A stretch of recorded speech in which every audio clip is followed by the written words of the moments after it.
राधा वल्लभ श्री हरिवंश राधा वल्लभ श्री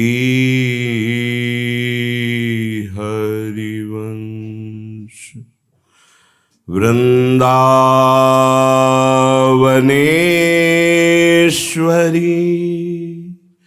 तवैव पदारविन्दम् प्रेमामृतैकमकरन्द रसौघपूर्णम्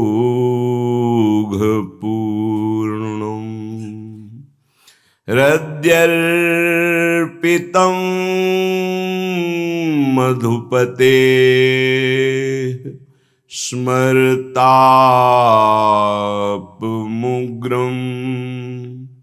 निर्वापयत् परं शीतलमाश्रयामि निर्वापयत्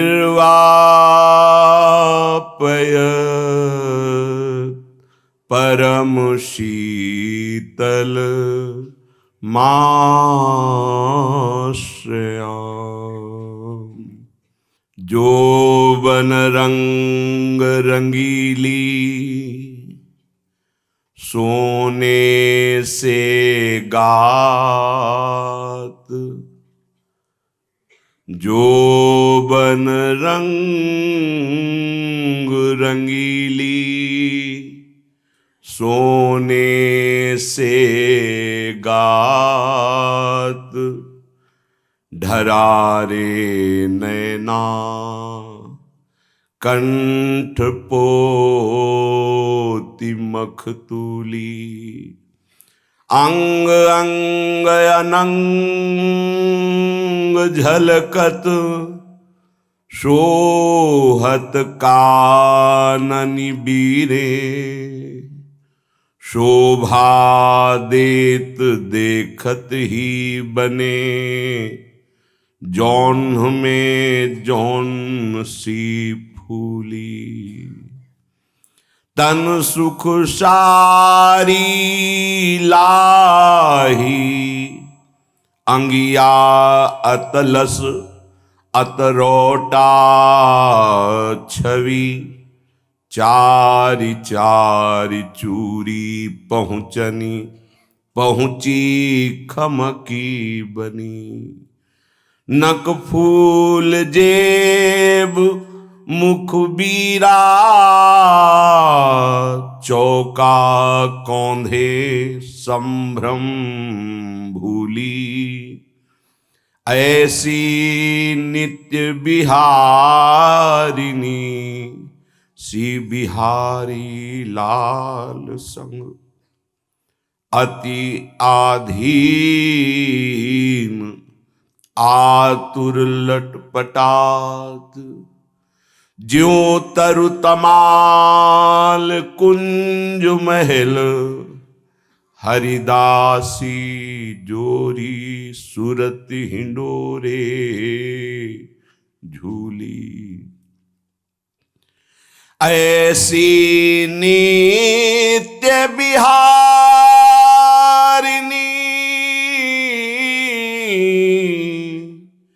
श्री बिहारी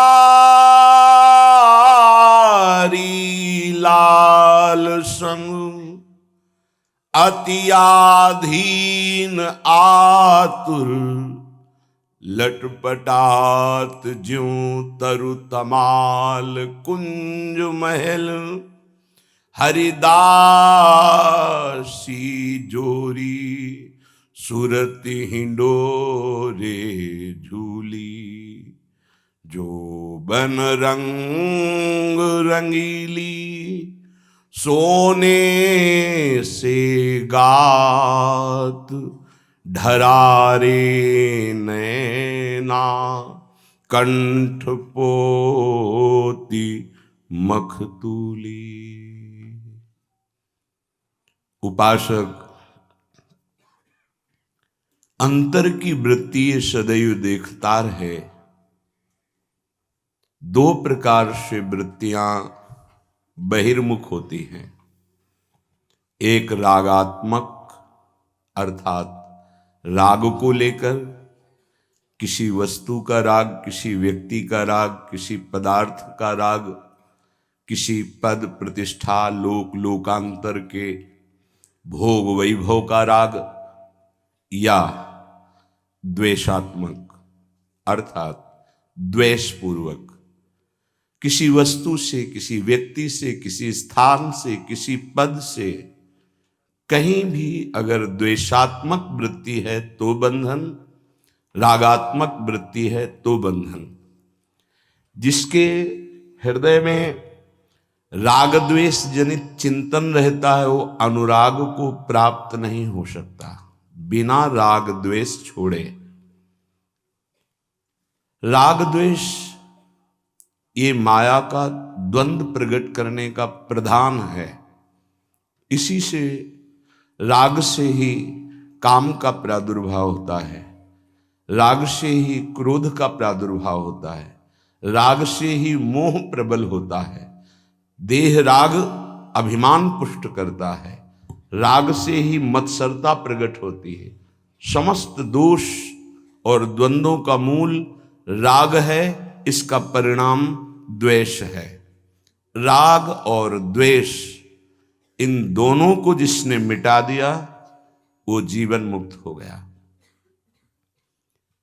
हमारी राग वृत्ति समेटकर जब आराध्य देव के चरणों में लगती है तो अनुराग हो जाती है। जितना राग फैला हुआ है वस्तु में, व्यक्ति में, स्थान में, ये हमें मानव जन्म मिला है समेटने के लिए, पर उल्टा बुद्धि होने के कारण हम अपने राग को फैलाते चले जा रहे हैं। विविध भोगों में, विविध संबंधों में, विविध रिश्तों में, पदों में। अगर ये राग भगवत स्वरूप भाव में, अनुराग में नहीं बदला तो दुर्गति नहीं रुकेगी। इसी राग को मिटाने के लिए हमको सत्संग मिला है भगवत कृपा से। ये हमारी किसी तपस्या या पुण्य का फल नहीं है, ये कृपा का फल है। बिनु सत्संग विवेक न होई, राम कृपा बिनु सुलभ न सोई। हम पर कृपा हो गई है। हम राग द्वेष की वृत्ति को अंतर से पहचाने और एक एक वृत्ति को राग द्वेष शून्य करके भगवदाकार करें, अपने आराध्य देव में लगाएं। श्रीपाद प्रबोधानंद जी महाराज प्रिया प्रीतम से इतना चित्त जोड़े हुए हैं कि उनको और कुछ सुहाई ही नहीं दे रहा। इनका धाम, इनका नाम, इनका रूप, इनकी लीला, बस इतनी ही दौड़ है मन बुद्धि की। धन्याति धन्य जीवन उसका जिसकी बुद्धि स्थित हो गई है प्रिया प्रीतम के नाम रूप लीला धाम में। संबीत शत कनक पीत पटम निवीत मालो, लसत कनक चंपका चारुदामना। श्री राधाया कनक चारु रुचा मुकुंदम, वृंदावने कनक भूषण वेणुमीक्षे। श्रीपाद कह रहे हैं जो सुंदर जैसे अनंत बिजलियां एक साथ उदय हों ऐसा पीतांबर धारण किए हुए हैं। परस्पर कितना अनुपम अनुराग है युगल सरकार का। प्यारी जू की जैसी अंग कांति वैसे प्यारे जू की पोशाक। प्यारी जू की अंग कांति पीतारुण क्षय मनंत तडिल्लताभाम, पीत और अरुणिमा लिए हुए केशर कांति। और अनंत बिजलियों की सी आभा गौरांगी प्रियाजू के गौरंगों से प्रकाशित हो रही, तो लालजू वैसे ही पीतांबर धारण किए हुए और लालजू की श्री अंग कांति इंद्र नीलमणि की सी, नवीन जलधर की सी कांति, तो प्यारी जू वैसे ही नीलवर्ण का नीलांबर धारण किए हुए हैं। प्यारे जू श्याम तमाल, तो प्यारी जू स्वर्ण चंपक लता की तरह विराजमान है। आज देख ब्रज सुंदरी मोहन बनी केली, अंश अंश बाहुदय किशोर जोर रूप राशि, मनो तमाल अरुझि रही सरस कनक बेली। मनो नवीन श्याम तमाल में स्वर्ण बेली विराजमान हो, आज देख ब्रज सुंदरी मोहन बनी केली। आज देखो ब्रज सुंदरी प्रियाजू और मोहन श्री लालजू कैसे विराजमान है, कैसी इनकी केली हो रही। श्री स्वामिनी जू श्री लालजू ये समस्त दिव्य भूषणों से विभूषित है। नवभूषण नव मुकुट विराजत, नई नई उरप लेत थोरी थोरी। अधरों पर लालजू के बंशी जी विराजमान है। लाडली जो कर कमल में नील कमल लिए हुए हैं, जो वृंदावन की सम्यक आराधना करता है वो ऐसे रूप का साक्षात्कार पाता है। प्यारी जू प्यारे जू कहने को दो हैं, दोनों के प्राण एक हैं, दोनों के मन एक हैं, दोनों तत्व एक हैं, तन दो हैं। ये बिना रसिक चरण रज का सेवन किए, वृंदावन की कृपा के बिना ये बात अनुभव में नहीं आ सकती है। प्यारी जू प्यारे जू एक ही तत्व हैं, एक ही दो तन में प्राण हैं, एक ही मन है, एक ही रुचि है, एक ही स्वभाव है, एक ही दृष्टि है, पर तन दो हैं, प्यारी जू और प्यारे जू। प्रीतम किशोरी गोरी, ये रसिक रंगीली जोरी, प्रेम ही के रंग बोरी, शोभा कही जात है। कैसे कहूं उनकी शोभा। ये प्रीतम किशोरी गोरी, रसिक रंगीली जोरी, प्रेम ही के रंग बोरी, शोभा कही जात है। एक प्राण एक वैस, एक ही स्वभाव चाओ, एक बात दूनी के मन ही सुहात है।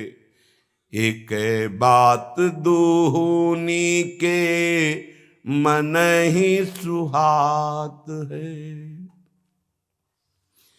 एक कुंज एक सेज, एक पट ओढ़े बैठे, एक एक बीरी दो खंडी खंडी खात है।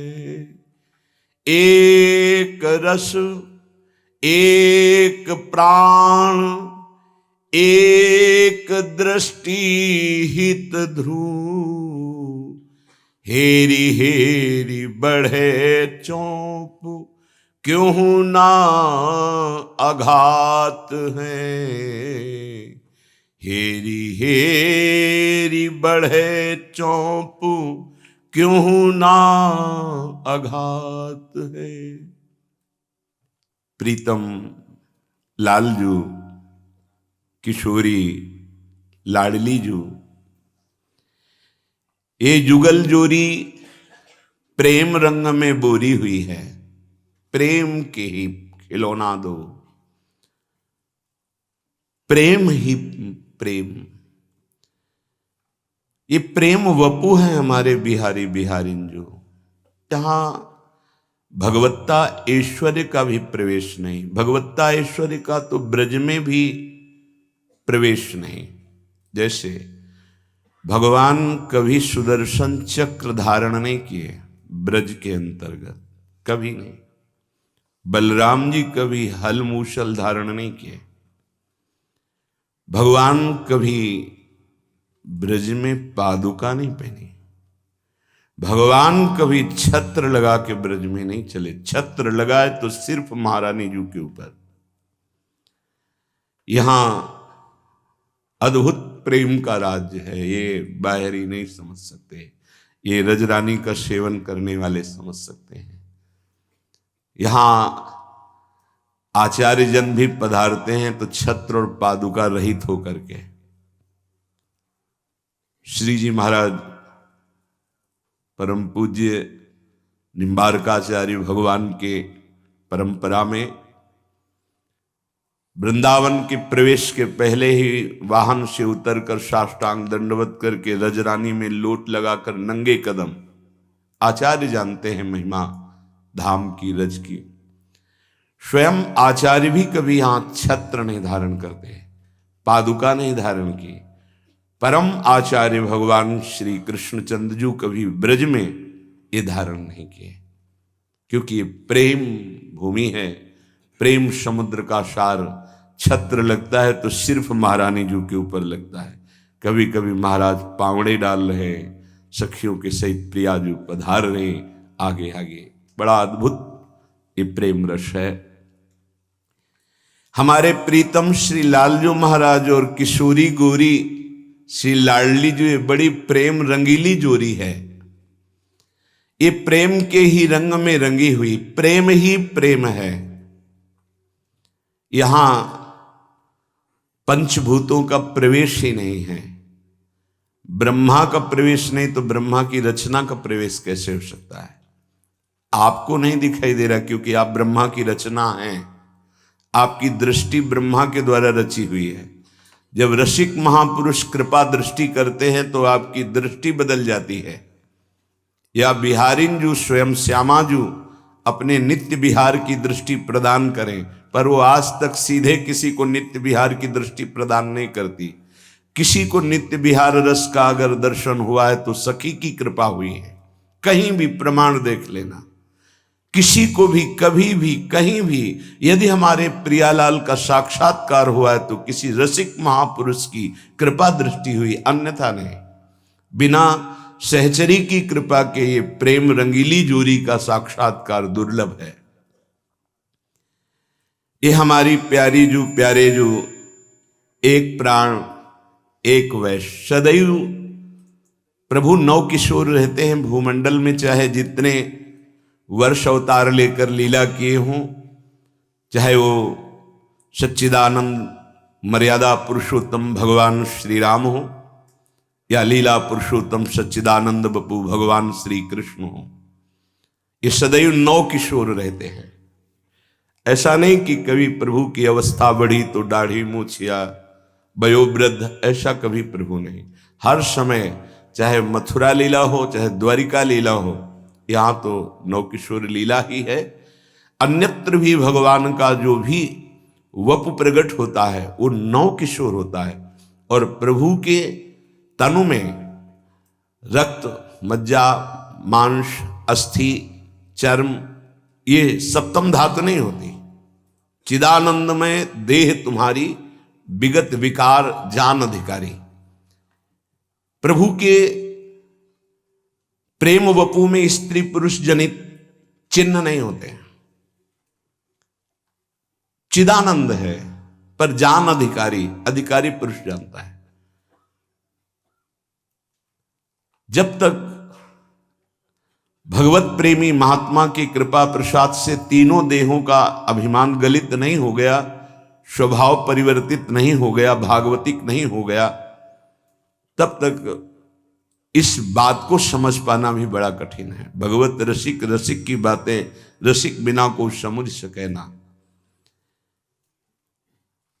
श्री जी ने एक दिन चिंतन में अनुभव कराया कि पूरे निकुंज में एक ही प्राण है, पूरे निकुंज में एक ही मन है, पूरे निकुंज में एक ही रुचि है।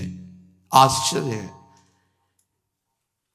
यहां तो प्रिया प्रीतम का एक मन है, एक प्राण है, एक रुचि है, पर निकुंज में ही एक मन है। जो प्रियाजू के मन में वही लालजू के मन में वही सहचरी के मन में। कहने को तीन बोला, एक ही है। सहचरी के मन में स्फुरित हुआ तो प्रिया लाल के मन में है, प्रिया के मन में तो लाल के मन में, सहचरी के मन में, लालजू के मन में तो प्रियाजू के मन में सहचरी। सखियन के उर ऐसी आई तो दोनों दूल्हा दुल्हन विराजमान है। कैसा अद्भुत। दो मन नहीं, पूरे निकुंज में, पूरे निकुंज में। कहीं से भी कोई दर्शन करे, सामने केवल प्रिया प्रीतम होते हैं, बीच में कोई नहीं। ये प्रियालाल की कृपा से एक प्राण, हित सबके प्राण है। हित स्वरूप सो विविहिये,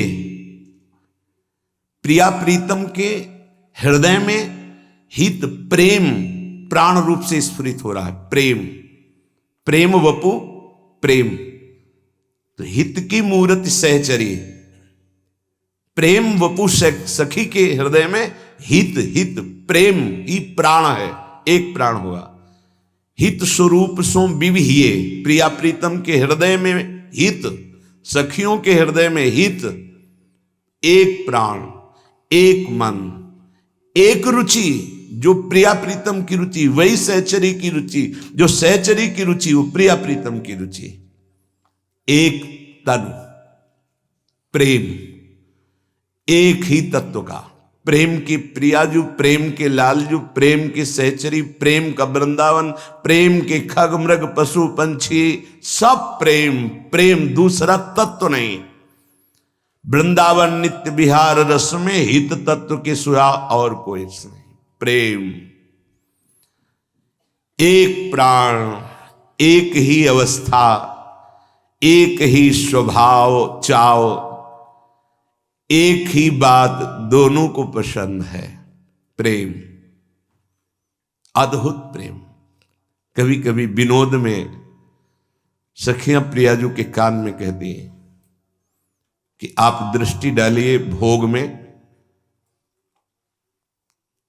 बस हटा लीजिए। लालजू से पूछा, प्रियाजू ने मन से किसमें दृष्टि डाली, वो बता दे। लालजू से तो प्रियाजू बता दे। और प्रियालाल की इच्छा क्या है, तो सहचरी ही इच्छा बपू है। बड़ा अद्भुत स्वरूप है। अब ये प्रवचन का विषय तो है नहीं, तो चिंतन का विषय है, पर कृपा से जिस भूमि में बैठे इसके प्रताप से सुनने को मिल सकता है। एक कुंज में कुसुम शैया पर कैसी अद्भुत शोभा। एक ही सेज पर, एक ही कुंज में, एक ही सेज पर एक ही पट युगल सरकार उड़ी हुई, जैसे आपने मंगला में दर्शन कर दे। और दोनों एक एक बीरी खंड खंड, वो उनको पवा के पा रहे, वो उनको पवा। ये प्रेमी जनों का सुख है। इस बात को देख करके सखियों के हृदय में जो अपार आनंद उमगता है, उसी से आशीष देती है। चिरजीवो भूतलिया जोरी, अचला पसार करके। किससे? दैव से। कौन दैव है इनका? इनका दैव कौन है? जैसे श्री लालजू महाराज स्वामी जी महाराज एक पद में वर्णन करते हैं, जब लाडली जो मान धारण करती, बहुत मनाते हैं, फिर कहते हैं कि तो फिर हमारा आपका न्याय दैव के आगे पड़ेगा। दैव जानते हो कौन? निकुंज में ललिता जू दैव है। ललिता जू न्याय पर ललिता जू के आगे। कौन ललित? वहां किसी दैव का प्रयोग, वहां किसी दैव का प्रवेश नहीं। बोले हमारा आपका न्याय दैव के आगे पड़ेगा। प्रियालाल के विधान करने वाली विधाता कौन है? सखियां। ब्याहुला में आप पढ़ते होंगे, गाते हैं, कभी चिंतन किया? पूज देवी नेह की दो रति विनोद बिहारही, नेह की देवी तहां पुजाई। निकुंज में देवी पूजन हुआ ब्याहुला के बाद। कौन सी देवी? बोले नेह की देवी। तो कभी विचार किया कि कौन सा अवतार है नेह की देवी? कहाँ आई, कैसे आई? वहां निकुंज में निकुंजेश्वरी के गोरे चरणारविंद से बढ़ करके कौन सी नेह की देवी जिनकी पूजा हुई? हित सजनी जो। जैसे दैव श्री ललिता जो, ऐसे नेह की देवी निकुंज में हित सजनी जो। ये प्रियालाल गुरु की कृपा से ये चिंतन। नेह की देवी सखी कृपा कर दिए तो सर्वस्व आपके अधीन हो गया। आप इतना समझ लो। अगर सखी की सामर्थ्य पढ़नी तो गर्ग संहिता में पढ़ना। जब समस्त ब्रह्मांडों के नारायण, देवाधिदेव, ब्रह्मा ये सब पधारते हैं, कोई 1000 मुख वाला, कोई 1000 भुज वाला, नारायण स्वरूप एक सखी प्रकट होती है, कहती गोलोक बिहारी का आदेश, आप ऐसा, आप ऐसा, आप ऐसा। वहां लाइन खड़ी है ब्रह्मा की, वहां लाइन खड़ी है भगवान चतुर्भुज, अष्टभुज, सहस्त्रभुज, ऐसे भगवान विष्णु नारायण की अनंत ब्रह्मांडों के स्वामी उपस्थित होते हैं। ये एक ब्रह्मांड का खेल है, ब्रह्मा विष्णु महेश। ब्रह्मा से परिचय, तुम किस ब्रह्मांड से आए हुए हो, किस ब्रह्मांड के ब्रह्मा हो। जब वो वैभव जानोगे तो पता चलेगा कि सखी की सामर्थ्य कितने हैं। निकुंज विहारणी श्री श्यामा श्याम सखियों के अधीन है। प्रेम की मूर्ति सखियां, इनको प्रेम पोषती है, इनका आहार प्रेम है। और उस प्रेम का पोषण करने वाली सखियों के चरणारविंद की जिनको शरणागति मिल गई। अरे प्रभु के चरणारविंद जब ध्यान में ब्रह्म ऋषियों के झलक जाते हैं तो परमानंद की बाढ़ आ जाती है। वही मूर्तिमान बिहारी जी महाराज और बिहारी जी के हृदय का मूर्तिमान प्रेम बिहारिणी जी, और वो रात दिन उनके श्री अंग की सेवा, इससे बड़ा महासुख और क्या हो सकता है। एक रस एक प्राण एक दृष्टि हित ध्रुव, हेरी हेरी बढ़े चौप क्यों ना आघात है। युगल परस्पर जिस प्रेम में डूबे हुए हैं, तो लाल ललना मिल हियो शिरावत मुँह। सखियों का आहार है प्यारी जू का विहार। उसी का गायन करके, उसी का पान करके, तृपित न मानत नैन कुंज रंध्र अवलोकितन, यह सुख कहत बने न यह जो कृपा हरिवंश की। ये पान, नेत्रों से पान और वाणी से गान। ललिता ललित बजावती बीना, गुण गावती सोई जीवन जीजे। यही प्राण है हम सखियों का। लीला का गायन और लीला का दर्शन। अब दर्शन अपने बस की बात नहीं, ये तो रसिक सखी स्वरूपा गुरुदेव की कृपा कटाक्ष से जिस दिन करुणा दृष्टि से हमारी तरफ देख ले, उसी दिन पट हट जाएंगे त्रिगुणात्मिका माया के, और निकुंज की शोभा झलकने लगेगी। श्रीपाद प्रबोधानंद जी महाराज कह रहे हैं, श्री वृंदावन कुंज पुष्प शयने वृंदावनाधीश्वरी, संगा भंगुर काम रंग मधुरो वृंदावनई को दया।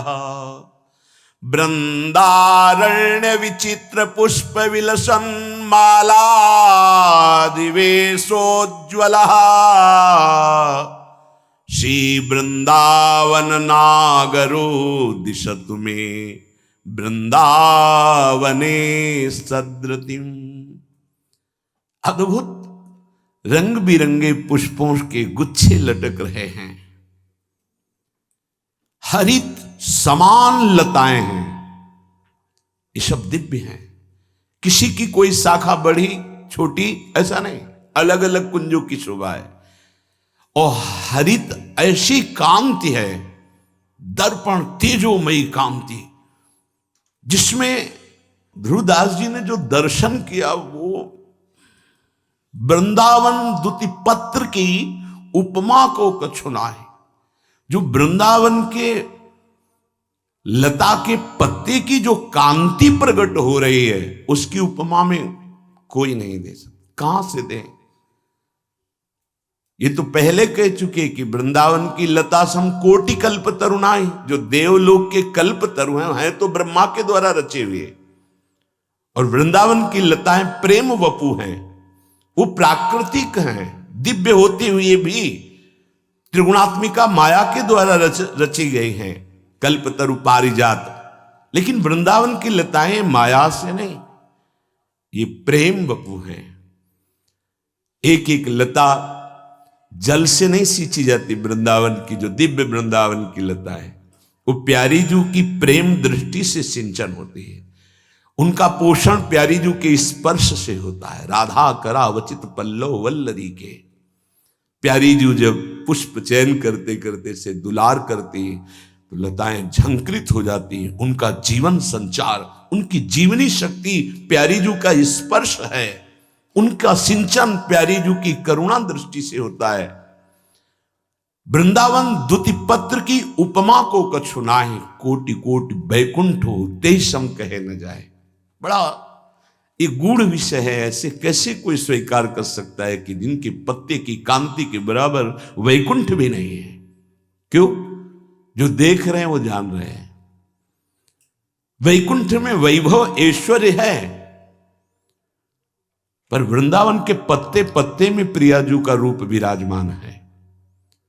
बन की लीला लाल ही भावे, पत्र प्रसून बीच प्रतिबिंब ही नख सिख प्रिया जनावे। एक पत्ते की कांति दूसरे में, दूसरे में, तीसरे, संपूर्ण वृंदावन की कुंज की लता में आप देख सकते हैं प्रिया प्रिया प्रिया प्रिया प्रिया। इसलिए वैकुंठ भी समानता नहीं कर सकता। ऐसे विविध सौरभ का विस्तार करने वाले पुष्पों से युक्त कदम्ब का पुष्प है तो केवल कदम्ब की ही सौरभ नहीं आएगी। रुचि विशेष के लिए थोड़ी थोड़ी देर में वायु विविध सौरभ लेकर प्रवाहित हो रही, शीतल मंद सुगंध वायु भौरे गुंजार कर रहे हैं। ऐसा लगता है राग रागिनियां मूर्तिमान होकर भौरों के रूप में।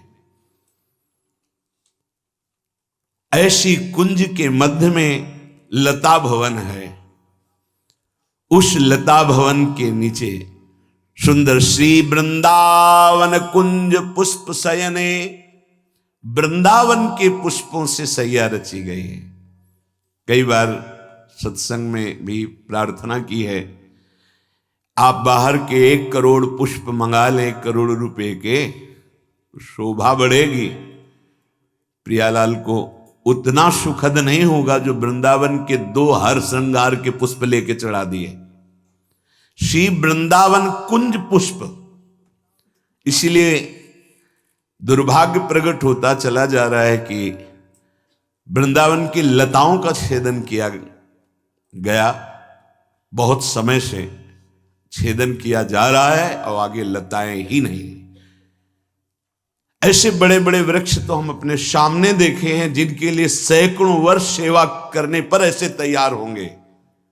दुर्भाग्य अर्थ की प्रधानता रखने वाले भाग्यहीन जनों ने जेसीबी लगाकर ऐसे खुदवा दिया और गिरवा कर रातों रात कटवा के हटा दिया।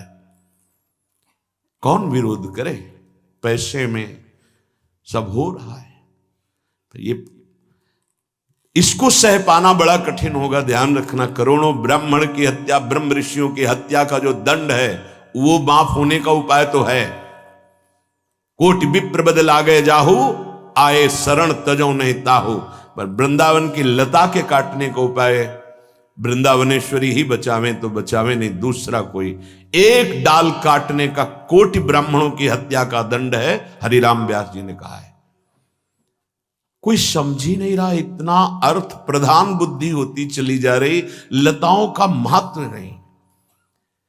इतने इतने पुष्प, मौलश्री, बकुल जिसे शास्त्रीय भाषा में कहते हैं, मौलश्री समझ, छोटे छोटे पुष्प, इतने सुगंधित भीनी सुगंध, उनकी माला तैयार करके प्रियालाल को धारण कराए। बड़े बड़े वृक्ष, तमाल के वृक्ष जिनमें बैठ जाओ नीचे तो भजनानंद स्वयं प्रकट हो जाए, लता कोई लगा। इसीलिए प्रार्थना करते हैं कि यदि एक गमले में हर श्रृंगार तैयार कर लोगे, 5 फूल होंगे तो 5 करोड़ के फूल बाहर से लाकर प्रियालाल को समर्पित करोगे तो वो मुस्कुराएंगे नहीं। वो वृंदावन के 5 फूल, भले वो आपको लग रहा हो कि क्या प्रियालाल को बहुत पसंद है वृंदावन के फूल, धन्य है उनका जीवन जो पुष्प चयन करके प्रभु के श्रृंगार में समर्पित करते हैं, जो पुष्प वाटिका की रचना करके प्रियालाल को दुलार करते हैं। गृहस्थ जनों से प्रार्थना है कि यदि 100 गज जगह खरीदें तो 2-4 लताएं तो बेल लगा दो, 2-4 छोटी छोटी राय बेल लगा लो, मोगरा लगा दो, उनसे फूल हो अपने घर के ठाकुर जी को। कभी भाव बने 5 पुष्प ले जाकर बिहारी जी, राधा वल्लभ जी की डेहरी पे चढ़ा दो, वो देख रहे हैं, वो सीधे उन्हीं के पास पहुंच रहा है। ऐसा ना सोचो कि श्रीअंग के श्रृंगार में नहीं आया तो उनको समर्पित नहीं, उनकी डेहरी पे चढ़ गया हो, स्वीकार कर रहे हैं। श्री वृंदावन, बहुत बड़ी महिमा है वृंदावन की पुष्प की, बहुत बड़ी महिमा है। एक देखो यहां का जो भजन है वो पद्मासन सिद्धासन वाला नहीं, ध्यान रखना। पूज्य पादुड़िया बाबा जी की बात सुन करके पंडित श्री रामकृष्ण बाबा ने यही कहा था कि बाबा हमें लगता है गंगा किनारे से आए हो। बोले हाँ, आए तो गंगा किनारे से हैं। तो बोले ये कृपा का देश है, ये कृपा का देश है वृंदावन। यहां जो सिद्धावस्था का चमत्कार दिखाने का प्रयास किए तो बाहर यहां दैन्य सेवक सेवा भाव, ध्यान रखना। यहां लालजू भी छत्र चंवर नहीं लगाए, औरों की तो बात जाने दो। ये वो धाम है जो इसकी महिमा समझ जाओगे, निहाल हो जाओगे। एक पुष्प की कोई छोटी लता, 4 पुष्प केवल निकले उसमें, और वो अपने नाम सेवा में आप अर्पित किए। वो श्री जी की 4 पुष्प की सैया लगा दी, निहाल हो गए तुम। विश्वास करो, विश्वास कर लीजिए। यदि विरक्त हो तो तुम्हारे जीवन का एकमात्र उद्देश्य रह गया है, अपनी श्वास रूपी पुष्प को प्रियालाल को चढ़ाते रहो। कोई भी श्वास तुम्हारी खाली न जाए। अब तुम बाहरी अपने चिंतन को मत फैलाओ कि हम जमीन खरीदे, हम बगीचा लगावें, हम ऐसा करें। नहीं, अब हम अपनी श्वास, अपना जीवन अलग अलग मार्ग का स्वरूप है। अब हम अपने जीवन को प्रियालाल के चरणों में समर्पित करके सब कुछ भूलना चाहते हैं, केवल उनकी सेवा और उनका स्मरण। बस यहां का जो रहस्य है वो सेवा है। इष्ट की सेवा में जिसकी रुचि पैदा हो गई वो निकुंज में पहुंच चुका। बस पर्दा हटना शेष रह गया, ध्यान रखना, बिल्कुल पहुंच चुका है। अगर आपको श्री जी की तनिक भी कहीं सेवा धाम की मिली, किसी कोने में सोहनी लगा देते हैं, आप अहोभाग्य है, धन्य भाग है। ध्यान रखना, स्वयं हरिवंश महाप्रभु याचना करते हैं, मुझे वृंदावन की कुंज की सोहनी बना दो या सोहनी लगाने वाली बना दो। आज हम इतने देहाभिमानी हैं कि हम सोहनी लगाने में समझते हैं कि हमारी इज्जत घट जाएगी।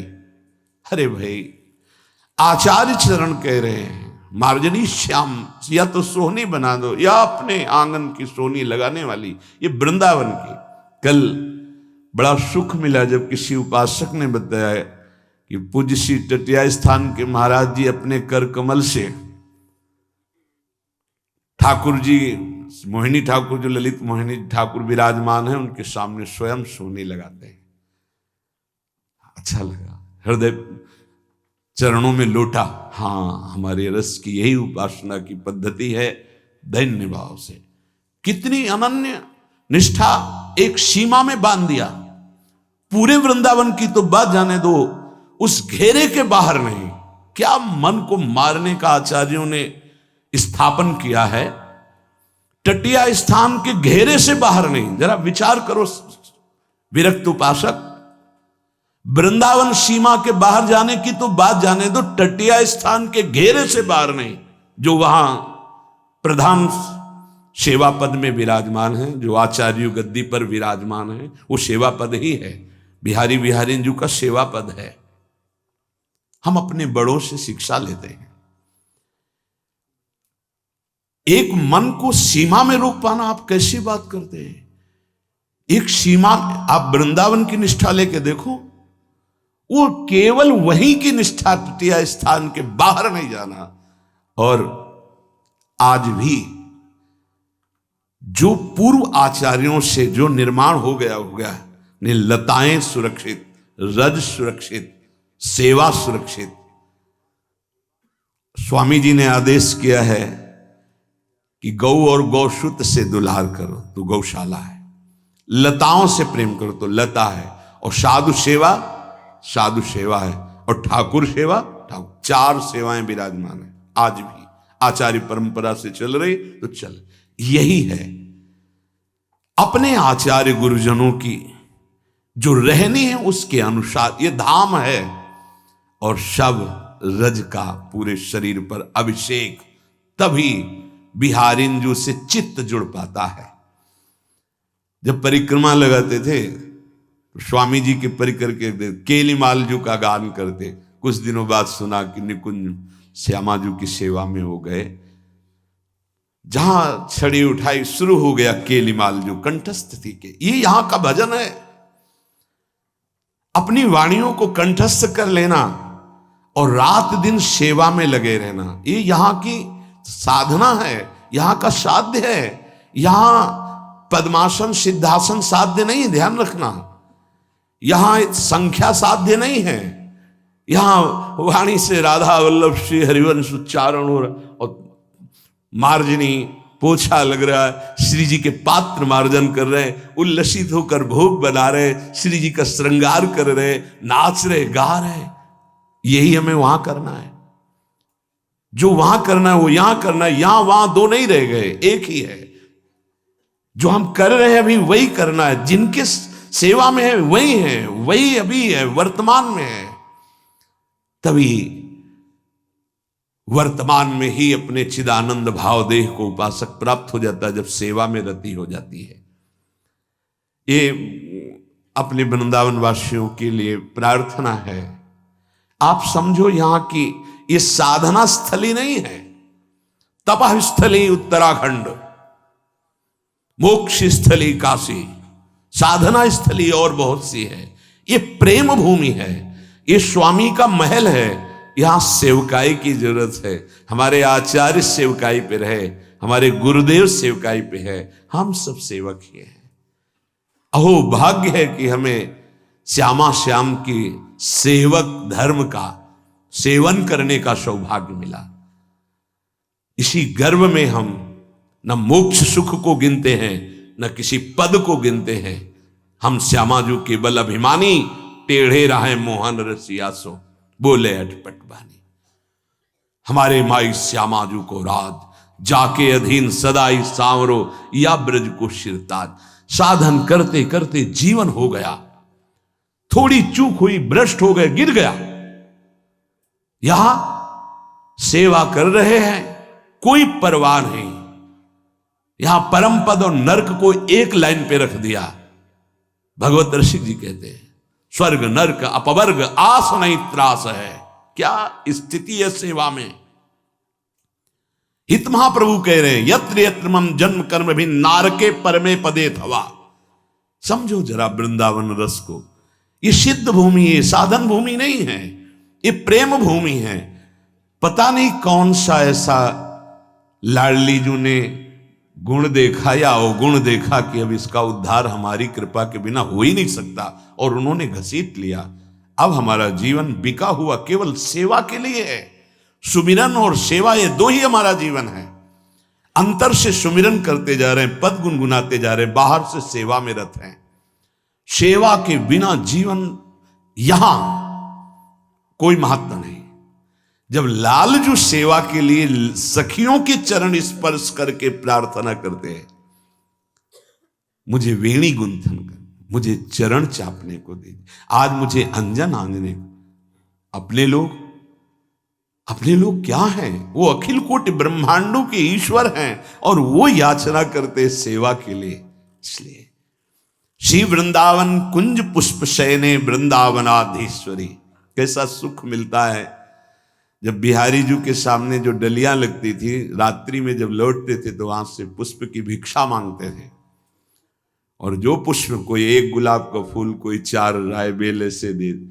कैसे तुम्हें बताएं, वो जब आके अपनी कुटिया में रात्रि में उनकी पंखुड़ी करके ऐसे सैया लगाते और विराजमान करके चरण चापते हुए शयन की भावना, तो बिना रोए कोई दिन नहीं जाता था। लाडली, मुझ किंचन के पास आपको सुख देने के लिए कुछ नहीं है। कैसे, कितना कृपा प्रसाद होता है जब अव्यवस्था से चित्त सेवा में जुड़ता है। अव्यवस्था से, व्यवस्था में तो गर्व होता है कि है ना, 56 भोग लगा सकते हैं। और उस समय जब कुछ नहीं, श्रृंगार जैसे बना, कभी वस्त्र नहीं, पोशाक श्री जी की नहीं, कभी नहीं हुई।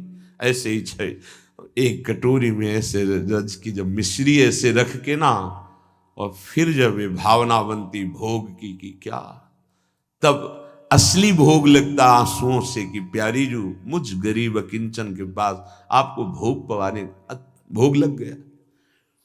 ये वृंदावन धाम है, सेवा प्रधान जीवन। जितना आपको सेवा मिलती जा रही, मतलब स्वामिनी जी स्वीकार करती जा रही हैं। आप ध्यान रखना, पूज्य उड़िया बाबा जी ने कहा, भजन करना कठिन है, पर भजन हो सकता है, पर सेवा नहीं हो सकती। सेवा अत्यंत कठिन विषय है।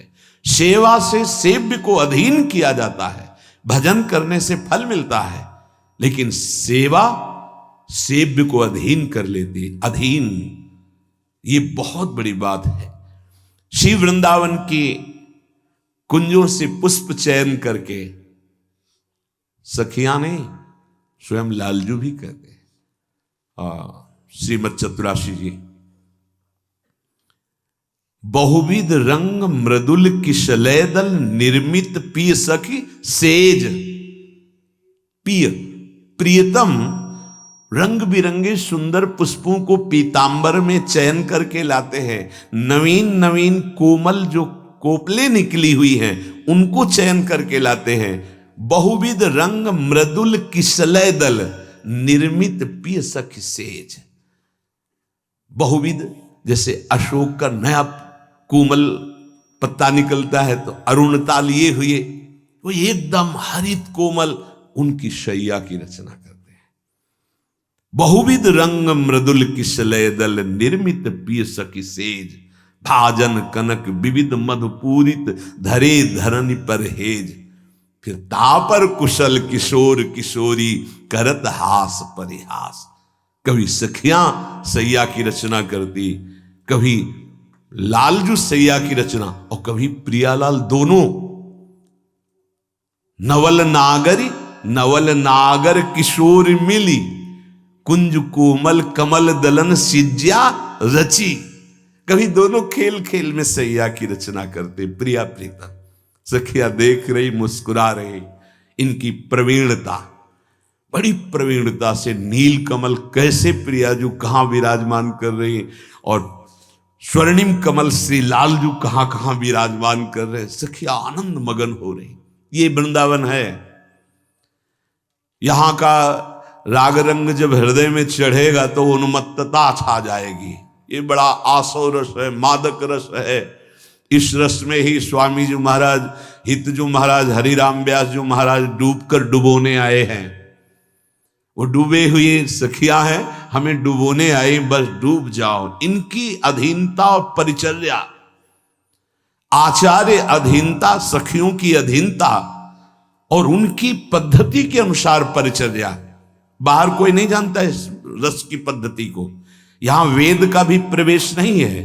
वेद का प्रवेश तो प्रेम स्फुरण में ही निषेध हो जाता है। वेदान्नपि सन्न्यस्ति, देवर्षि नारद जी, वेदान्नपि सन्न्यस्ति, वहां वही सन्न्यस्ति हो जाता है। यहां तक कि त्रिगुणातीत अवस्था के लिए भगवान ने गीता जी में कह दिया, त्रिगुण विषया वेदा निस्त्रिगुण्य भवा अर्जुन। वेदातीत तो वहां बोल दिया। फिर ये निकुंज प्रेम, यहां वेद का शासन नहीं, यहां सहचरियों का। जो वो बोले, वो जिसे वेद नेति नेति कहता है, उसे सहचरी पत्रावली कर रही। जो रस नेति नेति श्रुति भाक्यो, ताको ते अधर सुधारस चाख्यो। जब वहां सहचरियों का प्रवेश, वहां सहचरियों का अधिकार, और वहीं सहचरियां हमें पहुंचाने के लिए घसीटा। हम क्या जाने इस रस को, अपने कौन जानता है इस रस को। अब हमको अनन्य हो जाना है। प्यारी जू प्यारे जू की सेवा मिले तो समझ लो कि पास बन गया है। ललचाना चाहिए सेवा के लिए, मांगना चाहिए सेवा प्यारी जू प्यारे जू से कि हमें सेवा चाहिए आपकी। बिना सेवा के हमारा जीवन ऐसे अधूरा जा रहा है। यहां तप का, यहां साधना का, यहां और किसी का उतना महत्व नहीं। ये महल है, यहां टहल का, कुंज महल की टहल सुख, तो दंपति संपत्ति पाई है।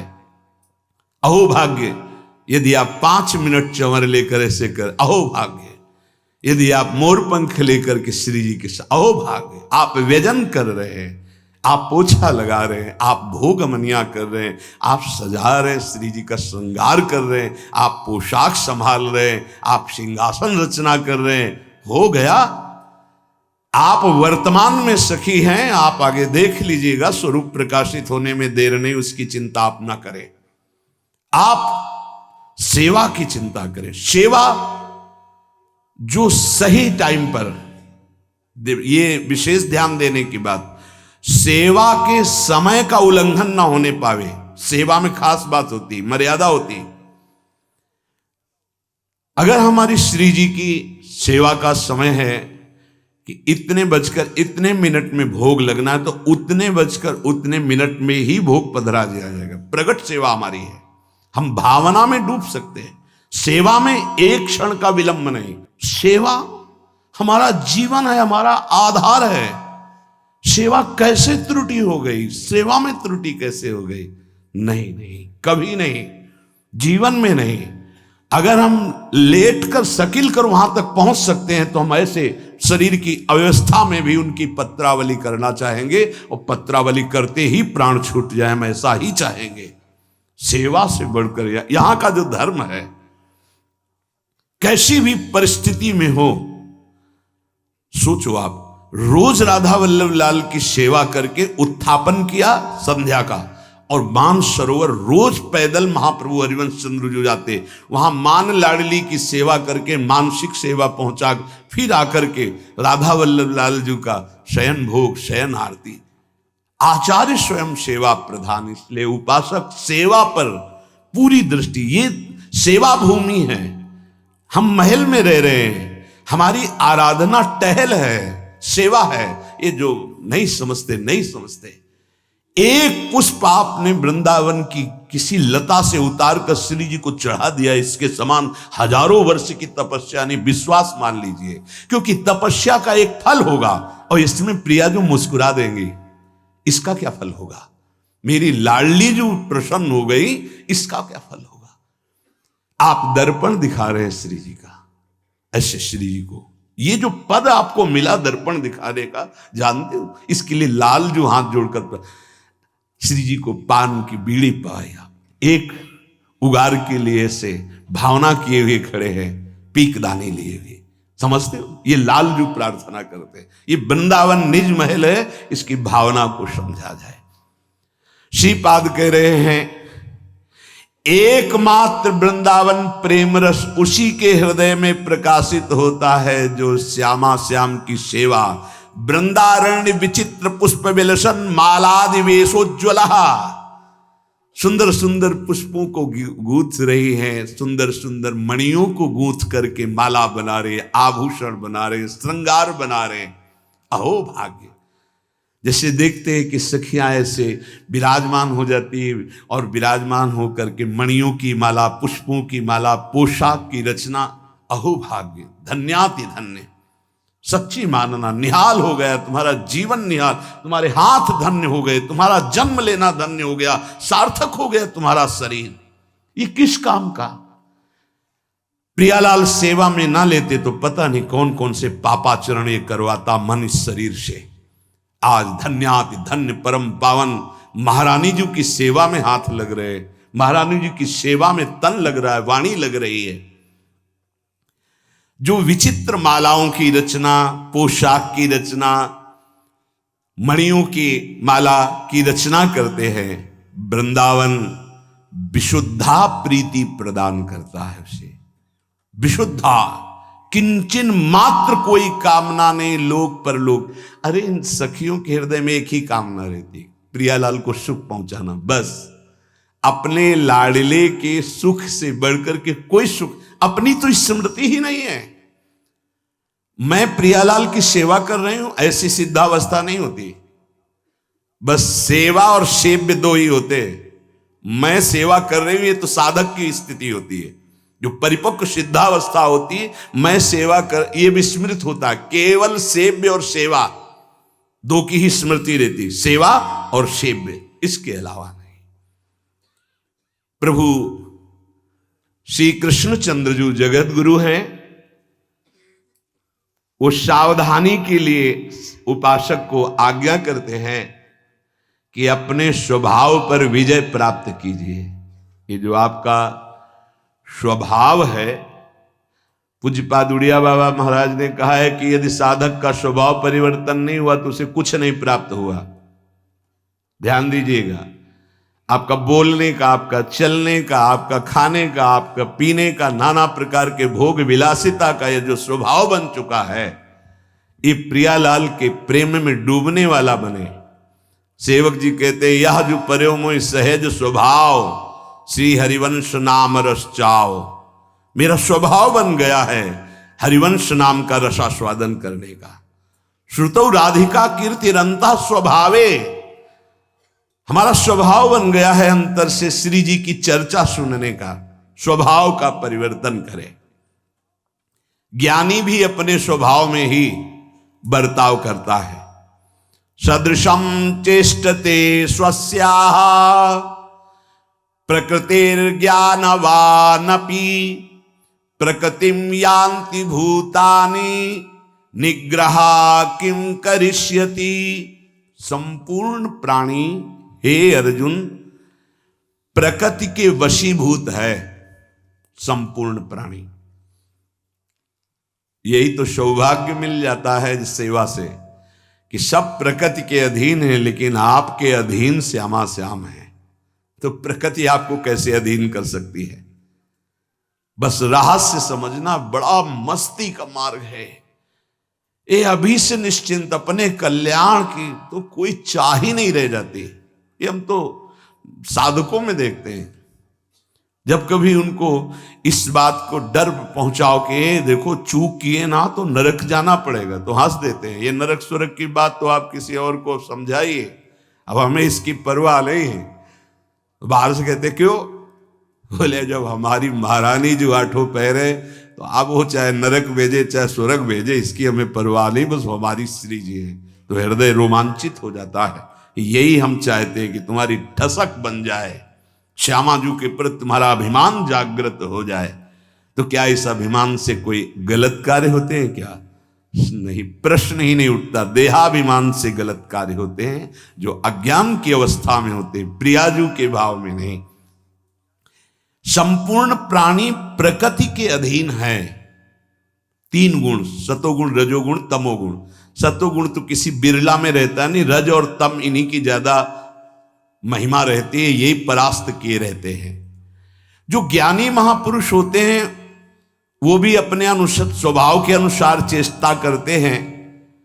इसमें किसी का हठ क्या काम करेगा। श्री भगवान कह रहे हैं प्रकृतिम यान्ति भूतानि। ये जो कर्म हो रहे हैं तीन गुणों के प्रभाव से होते हैं, सतोगुण, रजोगुण, तमोगुण। लेकिन नाम जप करना, नाम कीर्तन करना, भगवत लीला गुण गायन करना, भगवत लीला श्रवण करना और प्रियालाल की सेवा करना, ये त्रिगुणातीत है। ये सतोगुण, रजोगुण, तमोगुण मिश्रित क्रियाएं माया में होती हैं। प्रभु का नाम गुणातीत, प्रभु का रूप गुणातीत, प्रभु की लीला गुणातीत, प्रभु की सेवा गुणातीत। जो उपासक रात दिन नाम वाणी सेवा में है वो माया पर विजय प्राप्त किए हुए है। उसे विजय प्राप्त करना नहीं, ये बात अच्छे से बैठा लो दिमाग में। प्रभु का नाम चल रहा है, प्रभु के लीला चरित्र सुन रहे हो, प्रभु की आठों पैर सेवा में तुम मायातीत हो। माया तीन गुणों से है, वही सबको अधीन किए हुए है। धन्य है। जब पूछा जाए कि आप अमुक जगह चलेंगे कि सेवा करेंगे, तो आपका है कि श्री जी अकेली है ना उनकी सेवा में। और जब ये हम सुनेंगे तुम्हारी छाती फूल जाती है। धन्य है तुम्हारी आसक्ति ऐसे ही दिन पर दिन हमारी लाडली जू के चरणों में बढ़ती रहे। सब कुछ भूल जाओ। हम कैसे प्रिया जू को छोड़, उनको पंखा कौन करेगा, उनको शयन कौन कराएगा। चिंता, ये अंदर पीड़ा। अभी तो हमारी श्री जी को जल पवाना है, अभी तो श्री जी को, आपकी चिंता अंदर ये बन गई ना, काम हो गया। ये माया जब अधीन जिन हृदयों को की होती है उसे अपनी चिंता होती है। मैंने क्या खाया, मुझे क्या खाना है, मुझे क्या भोगना है, मुझे क्या देखना है, क्या सुनना है। देखना है, सुनना है, सूंघना है, स्पर्श करना है, भोगना है, यही क्रियाएं माया करवाती है। मुझे करना है। आपको क्या करना है, श्री जी को क्या दिखाना है, श्री जी को क्या पवाना है, श्री जी को क्या सेवा। ये आप माया मुक्त, प्रकृति आपको अधीन नहीं कर सकती। दो प्रकार के स्वभाव प्रकृति पैदा करती है, राग और द्वेष। राग और द्वेष से युक्त हुआ बार बार जन्म और मरण को प्राप्त होता है। और ना ये राग है ना द्वेष, ये सेवा क्या है, अनुराग। सिद्धांत को समझिए। भगवान कह रहे हैं कि राग द्वेष पूर्वक जितनी क्रियाएं, सब क्रियाएं माया राग द्वेष पूर्वक ही करवा रही है। स्वभाव अशुद्ध हो जाता है और उसका उद्धार होना मुश्किल हो जाता है। जिसकी राग द्वेष जनित क्रियाएं, ये प्रिय है, ये अप्रिय है। प्रिय अप्रिय, इसी में पूरा विश्व बंधा हुआ है। प्रभु कह रहे हैं कि जो राग द्वेष रहित हैं उनका स्वभाव ब्रह्ममय हो जाता है, शुद्ध हो जाता है। लेकिन जो सिद्ध महापुरुष हैं वो अपने स्वभाव के अनुसार ही बर्ताव करते हैं। जैसे कोई बंगाली भाषा जानता है और उसने भजन करके परिपक्व अवस्था प्राप्त की, तो वो केवल बंगाली भाषा ही बोल पाएगा।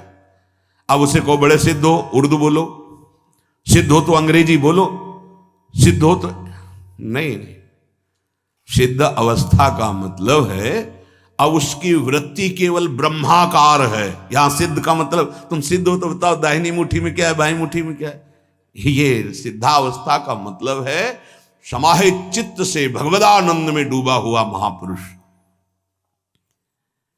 जैसे लोभी पुरुष सावधान होकर के रुपया कमाने में लगा रहता है कि कहीं घाटा ना लग जाए, ऐसे जो साधक सावधान होकर रात दिन सेवा भजन स्वाध्याय सुमिरन, तब वो राग द्वेष पूर्वक जो क्रियाएं होती उन पर विजय प्राप्त करके सिद्ध होता है। कभी जीवन में समय का उल्लंघन करना साधक को बर्दाश्त नहीं होता। ये समझो, जो समय दिया गया उसके 10 मिनट पहले जाने की कोशिश करें। साधक का अभ्यास ऐसा होना चाहिए, ऐसा कभी नहीं। जैसे लोभी पुरुष सावधान रहकर कहीं कोई घाटा न लग जाए ऐसे निरंतर कमाई करता है अर्थ की, ऐसे साधक वही सिद्ध होता है जो भजन, सेवा, वाणी चिंतन, रात दिन वही परिपक्व होता है। खाली बैठना, कल किसी उपासक से कह रहे थे कि तुम जवान हो, इस समय कमाई कर लो, बुढ़ापे में नहीं होने वाला।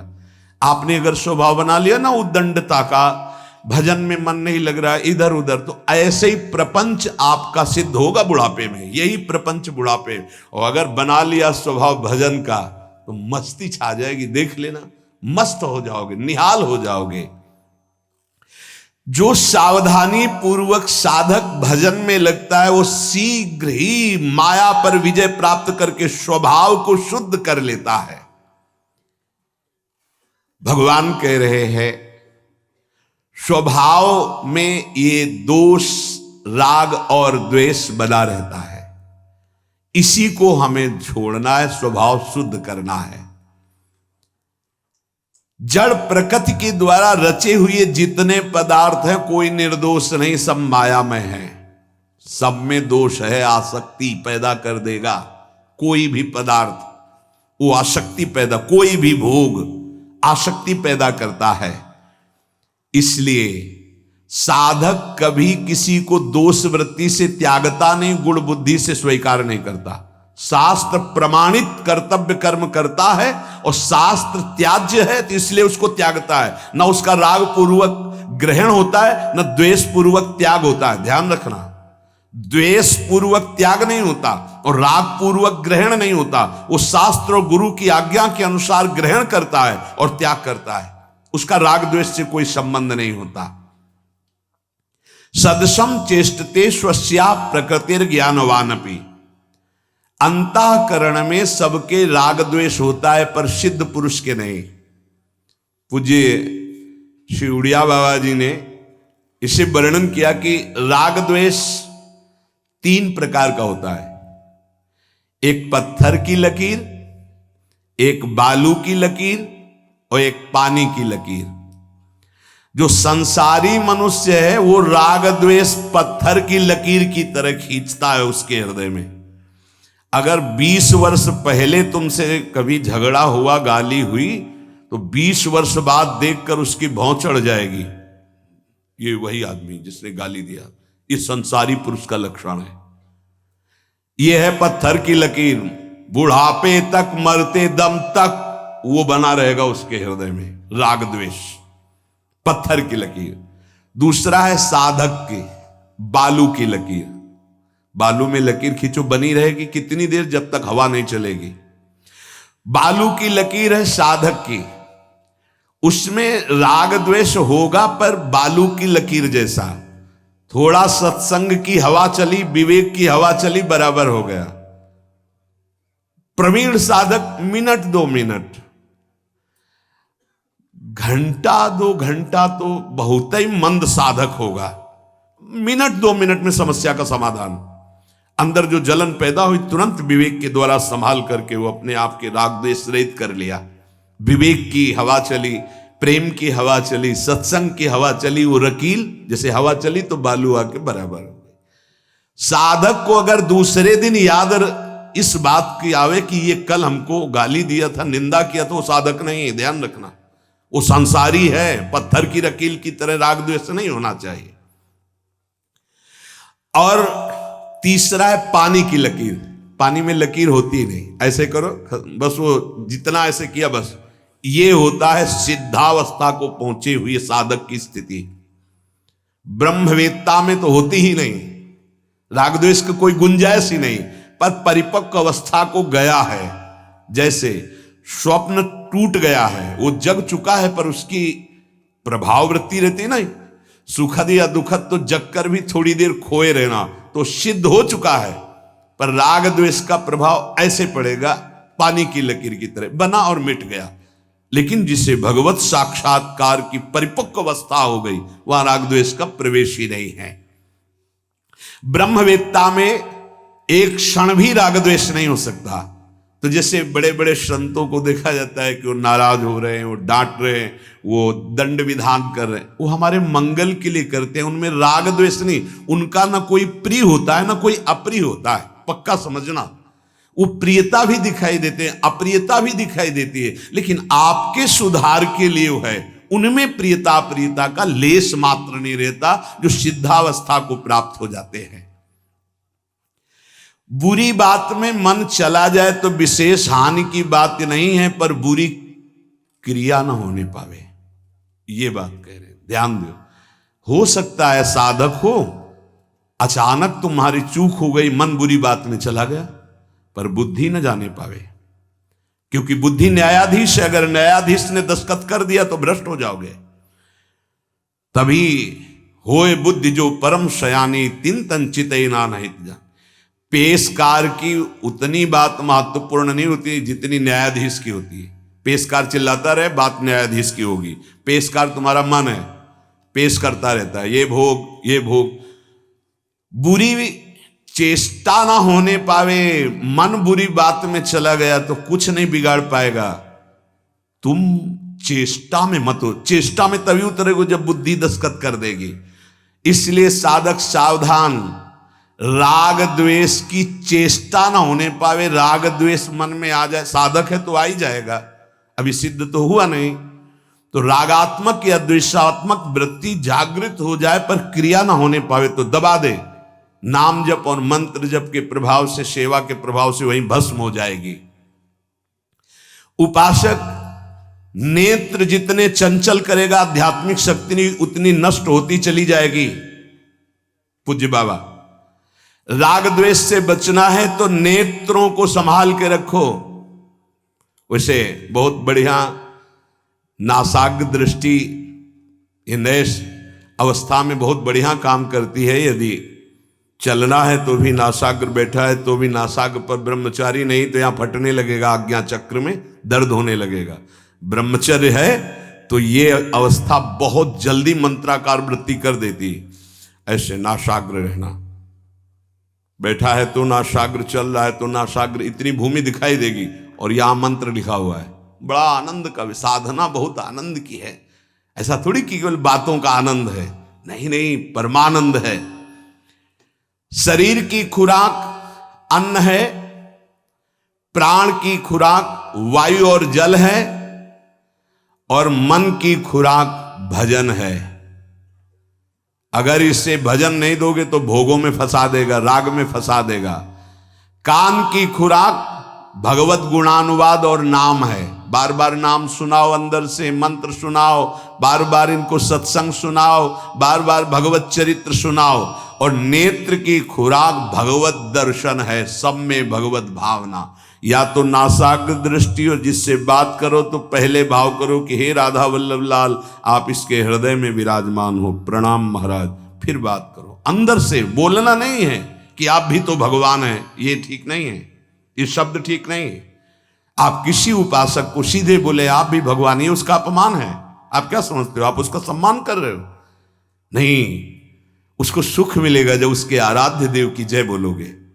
जैसे आप सामने किसी उपासक को कह रहे हो, वो लाडली जी का उपासक, आप सीधे कह रहे हो अरे आप तो साक्षात राधा रानी हो, तो मानो आपने हमारे थप्पड़ मार दिया, आप हमें सुख दे रहे हैं। राधा रानी की जय, लाडली जी महाराज की जय। हाँ, आप सुख मिला, उनकी जय है, उनकी आराधना, उपासना। आप अपने भाव को अंदर रखिए, आप अपने भाव को उनके सामने प्रकट मत कीजिए। भगवत दर्शन की भावना। शरीर की खुराक अन्न है, सो भोग लगा के प्रसाद पाओ। प्राण की खुराक श्वास और जल है, तो भगवत नाम प्रति श्वास और जल अर्पित किया हुआ। मन की खुराक भजन है, जितना भजन करोगे उतने मन शांत और बढ़िया भगवत लीला में प्रवेश लायक बलवान हो जाएगा। कान की खुराक भगवत लीला चरित्र श्रवण है। नेत्र की खुराक सब में भगवत दर्शन करने का भाव है। और हाथों की खुराक है गुरु की सेवा और श्री भगवान की सेवा, प्रियालाल की सेवा। सांसारिक वस्तुओं में कभी सुख शांति भोगों में मिल नहीं सकती, इसलिए मन को मत दौड़ाओ।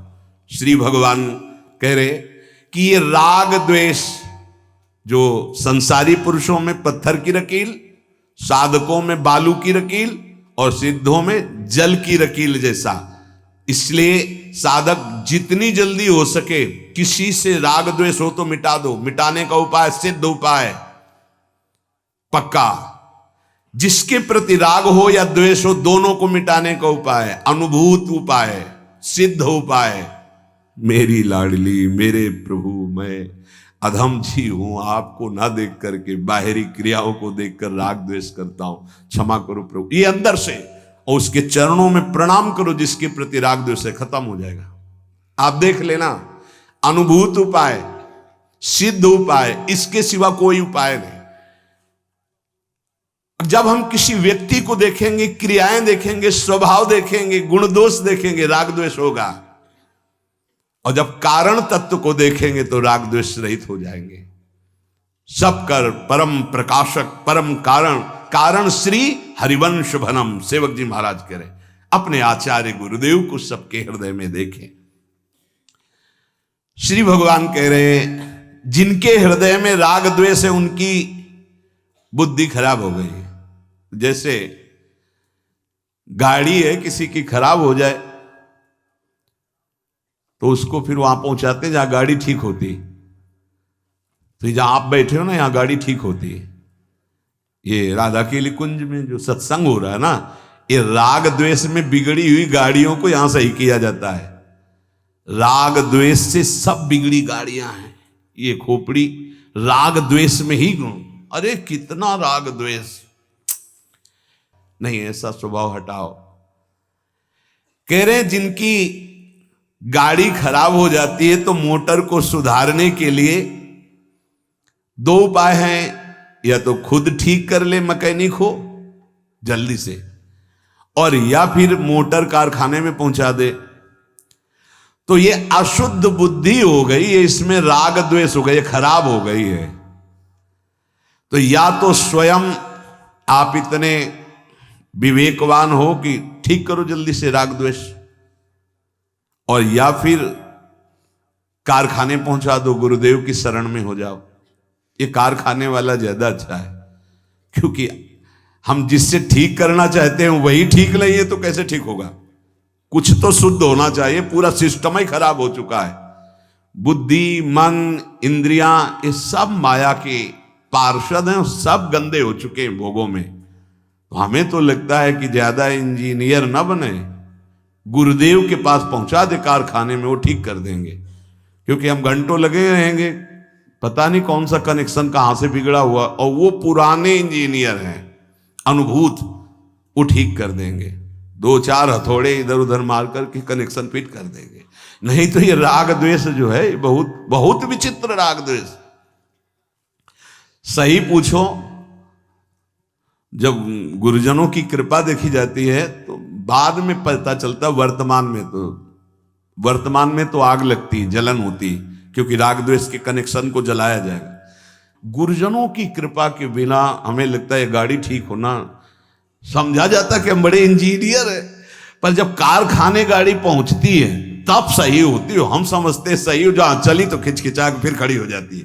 किसी वस्तु का राग, किसी व्यक्ति का राग, किसी किसी द्वेष, ये चलता रहता पूरे जीवन चलता रहता है। जैसे दो साधक चल रहे हैं और उनकी बुद्धि का सुना उसको, अरे भाई अब शुरू, ये बिगड़ी गाड़ी है, बिगड़ी गाड़ी। सुना है क्या आज प्रियालाल कैसे बात कर रहे थे, ये ठीक गाड़ी है। प्रियालाल से बिलक कोई वार्ता हो, मत समझ लो बुद्धि हमारी बिगड़ गई बुद्धि। ये परमार्थ का यहां अध्यात्म की चर्चा हो रही, ध्यान रखना। अगर प्रियालाल के सिवा किसी के भी विषय की बात करने की इच्छा हुई तो तुम्हारी बुद्धि बिगड़ रही, कारखाने पहुंचाओ, गुरुदेव के कारखाने में। कारखाने में जा क्या किया जाता है, गाड़ी समर्पित कर दी जाती, चाबी समर्पित कर दी जाती है। कब आए, बोले 5 दिन बाद आना। यहां पूरे जन्म के लिए देना, क्योंकि अनंत जन्मों से बिगड़ी गाड़ी है। आए नहीं और जाए नहीं, आना जाना दोनों मिटता है, ना आना ना जाना, आवागमन से मुक्त होना है। तो क्या करना है, चाबी पकड़ा दिए, ये लो, अब आप इसे ठीक कर दो।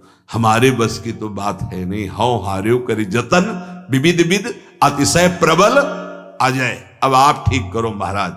और ये पक्के इंजीनियर हैं, पक्का ठीक कर लेते हैं, पक्का। खूब अनुभव की बात है। जहां अपने कनेक्शन नहीं समझते थे कि यहां कनेक्शन करना है और कनेक्शन दूसरी जगह जोड़े थे, वो फट से 1 मिनट में कनेक्शन काटा और जोड़ दिया और गाड़ी चल पड़ी। ये है, हम गुरुदेव की शरण में चले जाएं तो हमारी ये जीवन की मोटर कार राग द्वेष रहित हो जाएगी, बहुत बढ़िया सही मार्ग में चलने लगेगी। जिसकी बुद्धि में सांसारिक भोग और संग्रह का महत्व है, बहुत ध्यान देने योग्य बात कह रहे हैं, जिसकी बुद्धि में सांसारिक भोग और संग्रह का महत्व है, वो चाहे जितना बड़ा विद्वान क्यों ना हो, उसका पतन अवसंभावी है।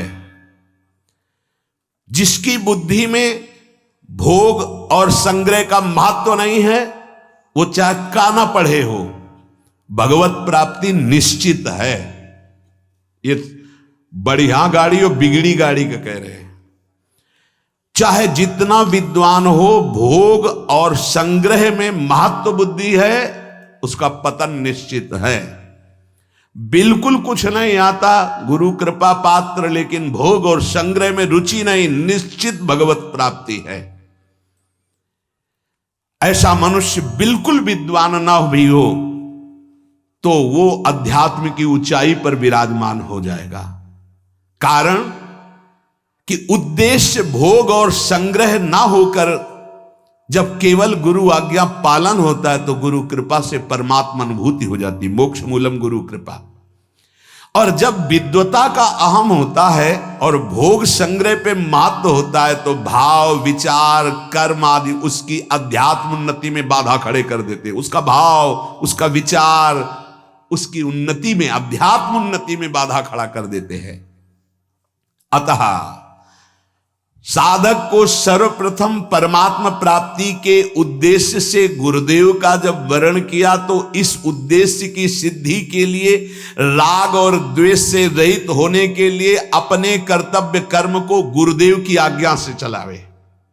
आप जो आज्ञा करेंगे वही, यही है मुक्त होने का उपाय। जो आज्ञा होगी, जैसे मैं वैसे चलूंगा। या तो प्रकृति के वश में हो जाओ या गुरुदेव के वश में हो जाओ, दो ही हैं।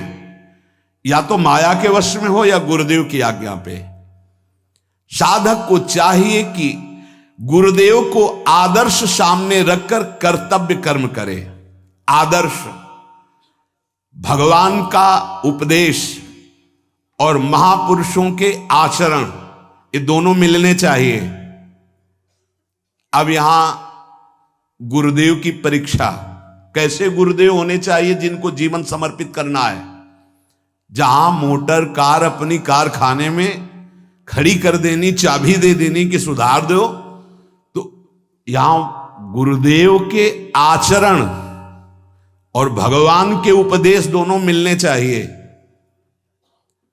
ये परीक्षा है। गुरुदेव वर्ण करने के पहले हमको ये देखना है, इतना बस कि जो भगवान ने आदेश किया है, महापुरुषों के लक्षण वर्णन किए हैं, शास्त्र सिद्धांत वर्णन किया है, वो आचरण में होने चाहिए। ऐसा नहीं कि आप मनमानी आचरण सिद्ध होकर के कर रहे हो, ऐसा कभी नहीं हो सकता। क्योंकि साधनावस्था में जिस पद्धति से चलकर सिद्ध हुआ है वो वैसे ही उसका स्वभाव प्रभाव होता है। 4 लोग जो है ना, जो बेचारे जानते तो है नहीं और पीछे लगे हुए हैं और भगवान भगवान कह रहे हैं, हमारे भगवान है।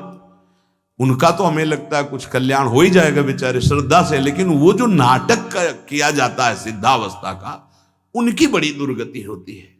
उसे दंभ कहते हैं, उसे पाखंड कहते हैं। सच्चाई से चलो तो सिद्ध हो जाओगे।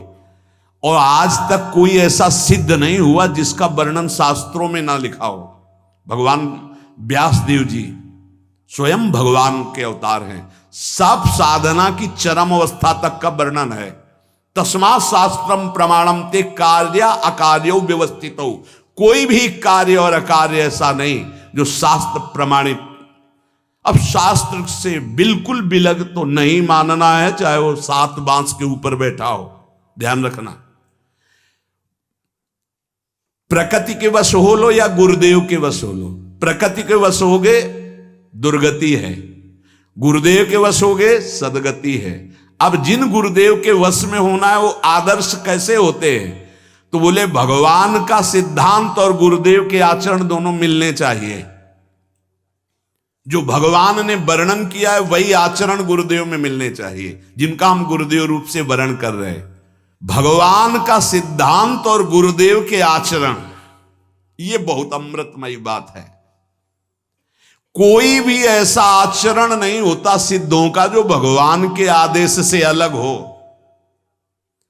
हमारे ब्रजमंडल में एक से एक भगवत प्रेमी सिद्ध महापुरुष हुए, गंगा किनारे एक से एक ज्ञानियों को सिद्ध देखा, पर कुछ भैया ऐसे सिद्धों के दर्शन अब होते नगद नगद, जो हमने कभी नहीं सुने, कभी देखे नहीं, कभी पढ़े नहीं, कभी नहीं पढ़े, कभी देखा नहीं, कभी सुना नहीं। कलयुग भगवान की नई सिद्धों की सृष्टि हुई है, कलयुग भगवान ने किया है। भगवान है सर्व सामर्थ्यशाली, प्रणाम है उनको भी। लेकिन हमारे आदर्श कौन होंगे? जो शास्त्र में लिखा है वही, जिनके आचरण वही हमारे आदर्श होंगे, अन्यथा नहीं। प्रणाम है सबको, नमस्कार है। नित्य प्राप्त परमात्म तत्व का जिसको अनुभव हो गया है, उसके आचरण कभी विपरीत नहीं होते। धर्म विपरीत, शास्त्र विपरीत आचरण नहीं होते। सूर्य प्रकट हो गया तो अंधकार कैसे रह सकता है? अगर अंधकार है तो भ्रम है, सूर्य नहीं प्रकट हुआ, सूर्य नहीं प्रकट हुआ। बहुत विचित्र, बहुत सावधानी, बहुत सावधानी। उपासक किसी महापुरुष को आदर्श बनाकर अपने राग द्वेष का नाश करके अध्यात्म उन्नति करे, नष्टान विद्धि, अपना पतन न कर ले, कहीं मनमानी आचरण न करे, और आदर्श बहुत संभाल के बनावे। जब एक बार वर्ण कर लिया तो गर्दन काट दी जाए तो भी कदम पीछे नहीं, सहसा किसी को गुरु बनावे ना। और जब गुरुदेव का वर्ण कर ले तो फिर आजीवन उनकी आज्ञा में, अब कदम पीछे नहीं और अब कोई विचार नहीं, बिना ही विचार करी शुभ जानी। गुरुदेव ऐसे कृपालु हैं कि बिना प्रयास के हमारे राग द्वेष नष्ट हो जाते हैं। ये हृदय की वृत्ति हम कितना, जैसे धारा जा रही ना, तो हम रोकना चाहें तो फूट जाएगी अगल बगल से, नहीं। गुरुदेव क्या करते हैं, उस धारा में धारा निकाल देते हैं। जैसे किसी नदी के प्रवाह को रोकना हो तो सीधे आप नहीं रोक सकते। पहला काम करो, नहर बनाओ, दोनों तरफ नहर बनाओ और पानी को बांटो। अब आगे की धारा को रोक दो, रुक जाएगी, क्योंकि दो उसको रास्ते मिल गए निकलने के। ऐसे ही गुरुदेव पहले नहर बनाते हैं, हमारे राग की धारा को अनुराग की तरफ मोड़ते हैं, हमारे द्वेष की धारा को काम क्रोध लोभ मोह मद मत्सर इनकी घृणास्पद भावना में भर देते। नहीं, ये नहीं चाहिए। राग की धारा अनुराग की धारा में, तो जो राग द्वेष की धारा जा रही थी उसको तो रोका नहीं जा सकता, उसको मोड़ दिया। विकारों से घृणा पैदा हो गई और निर्विकार मार्ग में आसक्ति पैदा हो गई, राग हो गया। अब राग हो गया नाम में, राग हो गया रूप में, राग हो गया प्रियालाल की सेवा में, अब छूट नहीं सकती। इसी को अनुराग कहते हैं। इंद्रियस्येन्द्रियस्यार्थे राग द्वेषौ व्यवस्थितौ तयोर्नवसमागच्छेत्तौ ह्रस्य परिपंथिनौ। भगवान कह रहे एक एक इंद्री में उसके विषय में राग द्वेष छुपा हुआ है। परमार्थ का साधक जान नहीं पाता, ये लुटेरे उसके भजन को लूट ले जाते हैं। परिपंथिनों कहते हैं लुटेरों को, रास्ते के लुटेरे। परमार्थ के मार्ग के ये दो बड़े लुटेरे हैं। राग द्वेषौ व्यवस्थितौ इंद्रियस्येन्द्रियस्यार्थे। साधक जाने नहीं पाता उसका सब। तभी कई बार चर्चा में कहा है, भजन करना कठिन, करके बचाना कठिन, और बचा के पचाना कठिन। पच गया तो सिद्ध हो गया। चावल जब सिद्ध हो जाता तो कहीं से भी पकड़ो। ऐसे ही अहंकार रहित, राग द्वेष रहित, निर्विकार सिद्धावस्था को प्राप्त हो जाता है। पर वहां तक पहुंच पावे ना, परिपंथिनौ, ये रास्ते के लुटेरे उसको खाली कर देते हैं, राग और द्वेष। अरे 10-10, 20-20 वर्ष हो गए भजन करते, कहते हैं आध्यात्मिक उन्नति नहीं हुई, आपका विश्राम नहीं अभी जागृत हुआ, अभी आपका मन विषयों की तरफ लालायित है, अभी राग द्वेष है। इसका मतलब है लुटेरों ने सब खाली कर दिया, है ही नहीं आपके पास कुछ। भगवान कह रहे तयोर्नवसमागच्छे तौहस्र परिपंथिनौ। हे अर्जुन, ये राग द्वेष ऐसे लुटेरे हैं परिपंथिनौ। राग और द्वेष परमार्थ पथ के मार्ग में चलने वालों के तप भजन इसको लूट लेते हैं, इनके अधीन ना होने पावे। इसकी व्याख्या आगे। श्री राधा वल्लभ लाल की जय।